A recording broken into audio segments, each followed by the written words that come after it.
Okay, good morning and good afternoon, everybody. My name is Nathan Dean. Welcome again to the BI Policy Pulse. Joining me is Matt Schettenhelm.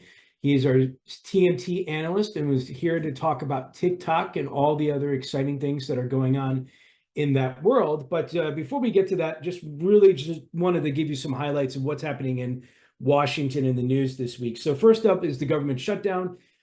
We talked about it a little bit in the past, but last week we had it at a 20% chance of a government shutdown. Reminder, the U.S. government has to be funded by September 30th. We saw a statement from House Speaker Mike Johnson over the weekend that he has abandoned his approach to attach a voting bill to the CR, the continuing resolution, and the House is now going to move forward with a clean CR, a very small clean CR that kicks the can to December 14th. So this would then put it into the lame duck period. Now, we're anticipating the House is going to go first. They're going to vote either tomorrow or Wednesday. The Senate will then vote after that, and then the shutdown will most likely be avoided. We don't see the shutdown happening. So we'll go ahead and play this game again in December, around the December 14th timeframe. For those of you who are interested in the SEC, specifically the SEC Chairman Gary Gensler from the crypto space or equity market structure or so forth like that, Chairman Gensler is going to be testifying to the House Financial Services and the Senate Banking Committees this week. He's going to be at the House Financial Services on Tuesday, Senate Banking on Wednesday. Usually the fireworks comes in the House hearing, just there's a lot more members. They're asking a lot more questions. And I'll have my previews out for tomorrow, but he's really good at saying he's a master at taking a question and then actually not answering it. So I'm not sure you're going to see a lot there. For those of you who have exposure to Boeing, two hearings coming up this week, House Transportation and the Senate Homeland Security. They're going to be focused on Boeing. Certain lot of questions. Boeing these days is something to pay in Washington to meet with President Biden on Wednesday. So again, you may see some headlines related to Ukraine later this week. And then finally, just briefly, last week, the FDIC, the OCC, and the Department of Justice released a updated merger policy statement on bank mergers and so forth like that. Our key takeaway is that this codifies what many in the banking industry already anticipates. We don't think this is going to lead to tougher scrutiny. I would argue it's tough scrutiny right now, but it emphasizes the community and consumer impact of a bank merger. And so, I have my pieces out on summarizing it. So if you need a copy of that, please shoot me and let me know. But we're going to be doing a little bit of work on what this means for Capital One and the Discover Financial Services merger. That should be out probably Wednesday this week. But again, in reading those documents that came out last week, I'm not exactly sure that the bank merger, I was going to say marketplace, the bank merger, you get it. The bank merger system, the bank merger process, it's still tough today. It's still tough tomorrow. I don't think it really changes anything. So we'll get the boring stuff out of the way. Now we're going to turn to the good stuff. So this is Matt. He was at the TikTok hearings last week. So Matt, can you go ahead and give us, the color? Is TikTok going to be banned?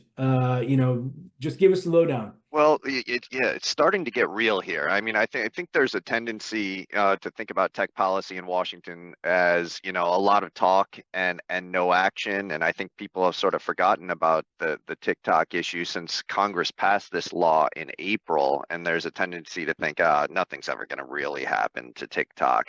But I think that's a mistake to think about it in those terms here. This is not a drill. Congress passed this law. President Biden signed it into law in April. And what it says is that TikTok can't be hosted in app stores, can't be carried on servers as of January 19th, so less than 4 months from today, unless unless ByteDance sells the company to someone not located in China. And TikTok has said, look, we're not going to do that. We can't do a sale on a timeline like that. We're not pursuing a divestiture. So the only way for TikTok to avoid a ban is to win this legal case that is being heard at the DC Circuit here in Washington, DC. The big hearing was Monday. I went into that hearing thinking, okay, this is a tough case. This is a close case. I think TikTok has a chance to at least slow this down. But when you listen to the questions from the 3-judge panel, two of the three judges were real tough on TikTok and not very tough at all on the United States. And I think the third judge is most likely to go along with those two judges. So when you walk out of that hearing, I think it's unlikely that TikTok can stop this at the DC Circuit. And so most likely we're going to see a decision from this court by early December. And as I said, the key deadline's January 19th. If TikTok loses at the DC Circuit, TikTok's only chance to stop this is going to be an emergency plea to the US Supreme Court to hit pause on this January 19th deadline until the Supreme Court can take up the full case. And that's never easy. I think there's a real possibility after this hearing that the DC Circuit says, nope, Congress gets to, address these foreign affairs matters. We're going to stay out of the way. And there's a real chance the Supreme Court says, you know what, the DC Circuit got it right. We're not going to second guess that. And if that happens, look, the January 19th deadline remains in place. And yeah, TikTok is at substantial risk. So if TikTok does go away, do you think users, influencers, and so forth will go to Instagram? Are there other companies here that are going to take this market share, or is it just Yeah, really? yeah, absolutely. I mean, I think it's a great opportunity here. I mean, for Meta, for Google, for Snap, all the competitors in this space have been trying to keep up with TikTok because of how well it's done with young people. And so it just, you knock out one of the leading apps in the United States.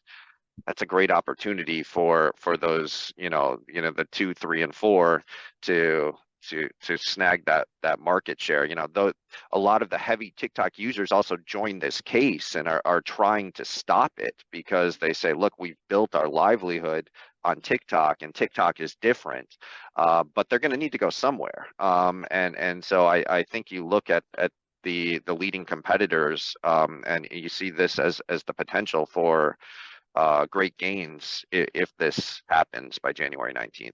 So January 19th happens. January 20th, we have an inauguration.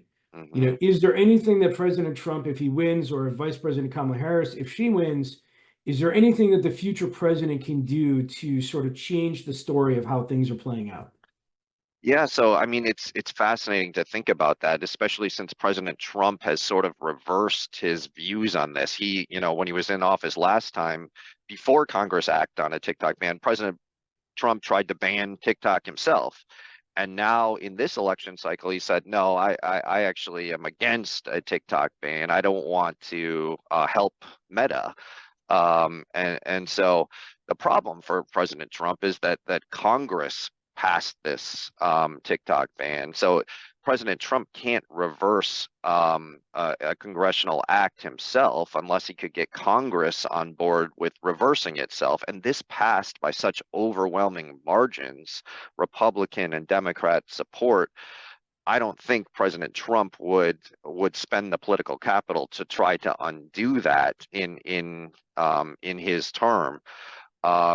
In theory, the law works because the Department of Justice would bring lawsuits against companies that host TikTok. In theory, I guess he could tell his Department of Justice, okay, just don't enforce this law, but that would be highly unusual and I think unlikely because of the political blowback that he would receive because this is a national security matter and because it's so popular with Republicans and because of the concerns about TikTok. So I really don't see much of a change there.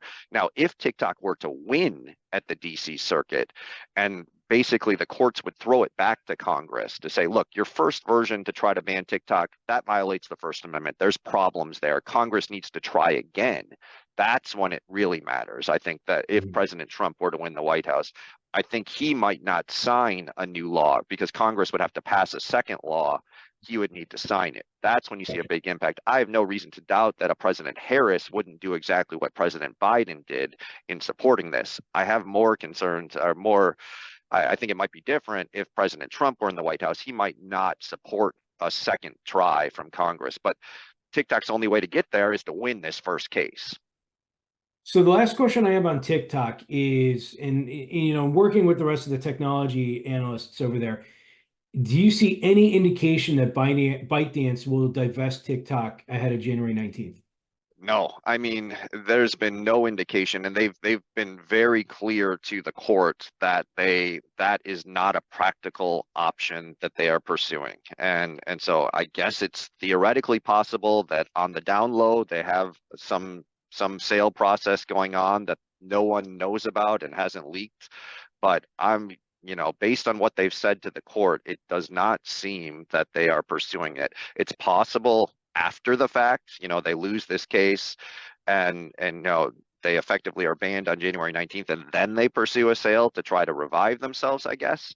But as of now, there is no indication, at least in the court docket, that they are pursuing that option. So the last question I have for you, it's not TikTok, but since I have you, Mhm. Section 230 in a new president under Vice President Kamala Harris or President Trump, first off, what is Section 230? Yep. Explain it to me as if I don't know much. And secondly, what is the outlook for Section 230 under a new president?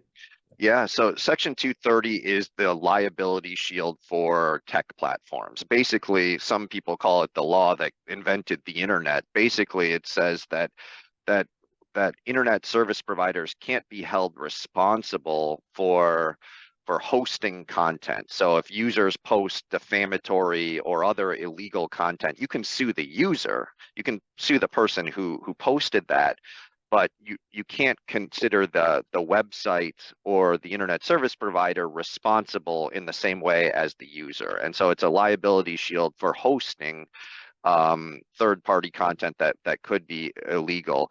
It's been around since 1996, and it shields these companies from lawsuits, but it's sort of the political tide has turned against it. Both Republicans and Democrats believe it's gone too far in shielding these companies from liability.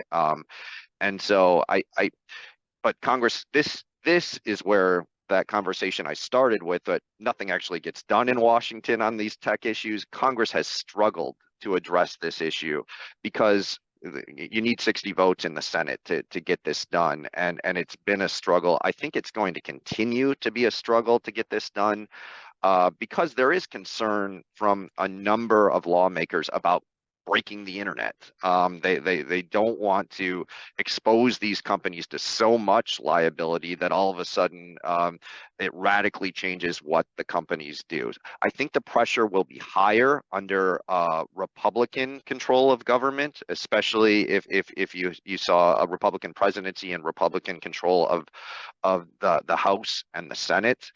There's real concern about bias against conservatives, and that really motivates the Republicans to go after Section 230.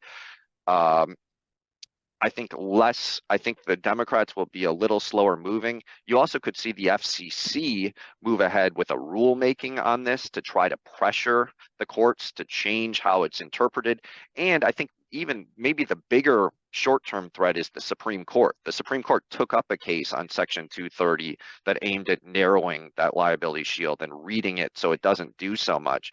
They punted on that case last year, but there's another case and probably going to be more follow-on cases that give the conservative-leaning Supreme Court the chance to take up that case again and narrow the liability shield. That might be where you see action first, is the Supreme Court chipping away at that liability shield in a way that exposes Meta and Google to more liability in the near term. Sounds good. So one question that we just came from the chat, so I'm going to put it on the spot. If we were to move forward and TikTok is banned, could China retaliate and ban US tech companies? Absolutely. That's been a concern that's been raised by a number of people. What are you starting as you go down this path? And so, yeah, I think that's a real possibility. Yeah, I'm not an expert on the trade and the foreign relations, concerns as much as I am on the litigation side. But this is an unprecedented step for the United States to take an existing app that serves 170 million people and to ban it. And that's one reason why it seemed like TikTok's First Amendment concern had the potential to gain some traction, just how novel this is. But I think that there are, potential repercussions like that, China's response, that we're in a new world. And so I think there is the potential for that, certainly. Great. Well, we're going to leave it there. We're a few minutes later today, so thank you very much for sticking on the call. Apologize for a little bit of the freezing, I guess I had on early on from my home system. But if we can ever be of assistance, please feel free to reach out to us, and wish you a great week. Thank you.